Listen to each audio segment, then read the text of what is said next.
Seal తారుమారై గుర్తిస్తే అభ్యంతరం తెలపండి. ఓటు భయంతో వైకాపా వాళ్ళు గొడవ చేయొచ్చు. సమయం కోల్పోవద్దు. నిబంధనలు పాటించండి. ప్రధాన కౌంటింగ్ ఏజెంట్లకు తెదేపా నేతల శిక్షణ. ఇది మేము చెప్పింది. కౌంటింగ్లో అప్రమత్తంగా ఉండాలి. చీఫ్ పోలింగ్ ఏజెంట్లకు టీడీపీ నాయకత్వం దిశానిర్దేశం. ఫోటోలు కూడా చక్కగా అన్ని పేపర్లో వచ్చినాయి. చంద్రబాబు నాయుడు గారు ఫిజికల్గా లేకపోవడం, పోనీ ఆయన ఏదన్నా జూమ్లోనో దేంట్లోనో మాట్లాడిన ఎక్కడ సోషల్ మీడియాలో వచ్చుంటే ఖచ్చితంగా చంద్రబాబు నాయుడు గారు ఇది ఇలా చెప్పారు అలా చెప్పారని సాక్షి కొంచెం రాసినా దానికి ఏదో కొంత అర్థం ఉంటుంది. కానీ దౌర్భాగ్యం కవించి కలపడాలి అని మేము చెప్పామని సాక్షిలో రాస్తారు.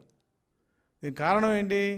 29/5/2024 సజ్జల రామకృష్ణారెడ్డి వాళ్ళ చీఫ్ ఏజెంట్ల మీటింగ్లో మనకు రూల్స్ లేవు, ఏమీ లేవు, కలపడండి అని చెప్పిన దాని మీద మేము పోలీస్ కంప్లైంట్ ఇచ్చి ఎఫ్ఐఆర్ బుక్ చేసాం. ఇది ఫస్ట్ టైం ఆయన జీవితంలో మెట్లు కింద పడటానికి మొదటి అంకం. ఇది సకల శాఖ మంత్రిగా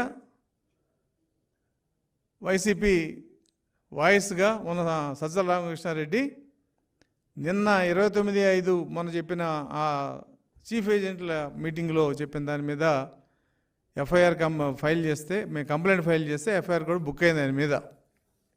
సరే, ఇది ఏమవుతుంది ఏంటనేది పక్కన పెడితే, అంటే మేము చెప్పేది ఏంటంటే, మిస్టర్ సజ్జల రామకృష్ణారెడ్డి, నీకేం దమ్ముంటే, అమ్మ పాలు తాగుంటే నువ్వు కూడా కంప్లైంట్ ఇచ్చుకో. చంద్రబాబు నాయుడు ఇలా అన్నాడు ఈ మీటింగ్లోనే, కంప్లైంట్ ఇచ్చుకో, ఎవిడెన్స్ చూపించు.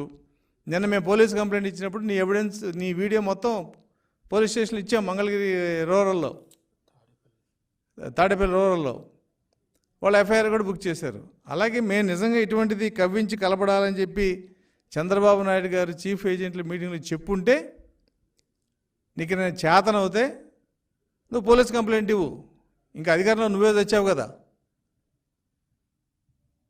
అంతేగాని నీ పేపర్ ఉందని ఈ ముచ్చట కూడా 3 రోజులే, ఖచ్చితంగా ఇవాళ నుంచి 3 రోజుల్లో నీ ముచ్చట్లన్నీ కరిగి ఆవిరైపోయే పరిస్థితి వచ్చింది. అందుకని వాళ్ళ పోలీసులు కూడా సజ్జల రామకృష్ణారెడ్డి లాంటి వ్యక్తి మీద ఎఫ్ఐఆర్ కడతాకి వాళ్ళే వెనకాళ్ళ. అదే ఒక 6 నెలల కిందట సజ్జల రామకృష్ణారెడ్డి మీద ఎఫ్ఐఆర్ కట్టాలంటే ఈ వ్యవస్థలో మాకు అయ్యే పని కాదు. కాబట్టి నీ దిగజారుడు, నీ పతనం స్టార్ట్ అయింది. ఒక మెట్టు కిందకు వచ్చావు నువ్వు ఆల్రెడీ. నీ నాయకుడు కూడా దాదాపుగా ఒక నిర్ణయానికి వచ్చారు, మనం ఇక ఉండవు అని.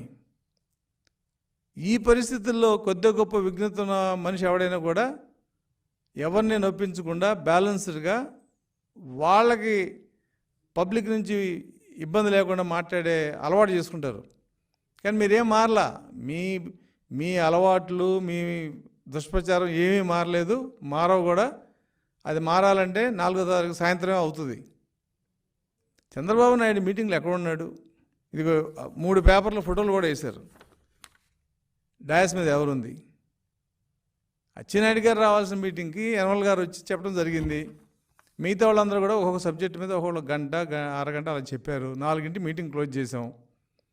చంద్రబాబు నాయుడు గారు వచ్చి మాట్లాడినట్టు ఎక్కడైనా సోషల్ మీడియాలో వచ్చిందా? సోషల్ మీడియా తెలుగుదేశానికి కూడా ఉంది కదా. ఒకవేళ నిజంగా చంద్రబాబు నాయుడు గారు జూమ్లో మాట్లాడుంటే ఖచ్చితంగా మేము దాన్ని పబ్లిసిటీ చేసేవాళ్ళం. కానీ నీ మీద ఎఫ్ఐఆర్ బుక్ అయిందని ఉక్రోషంతో దిగజారుతున్నాం అంటే ఇదే. తెలుగుదేశం పార్టీ అంటే నీకేం జరిగిందో అది మొత్తం తెలుగుదేశం పార్టీలో జరిగింది, నా పేపర్ ఉంది, నేను రాసుకుంటాను. అందుకనే ఈ రోజున మరి ప్రెస్ కౌన్సిల్కి కూడా సాక్షి మీద మా అడ్వకేట్ గుడపాటి లక్ష్మీనారాయణ గారు కంప్లైంట్ ఇవ్వడం జరిగింది.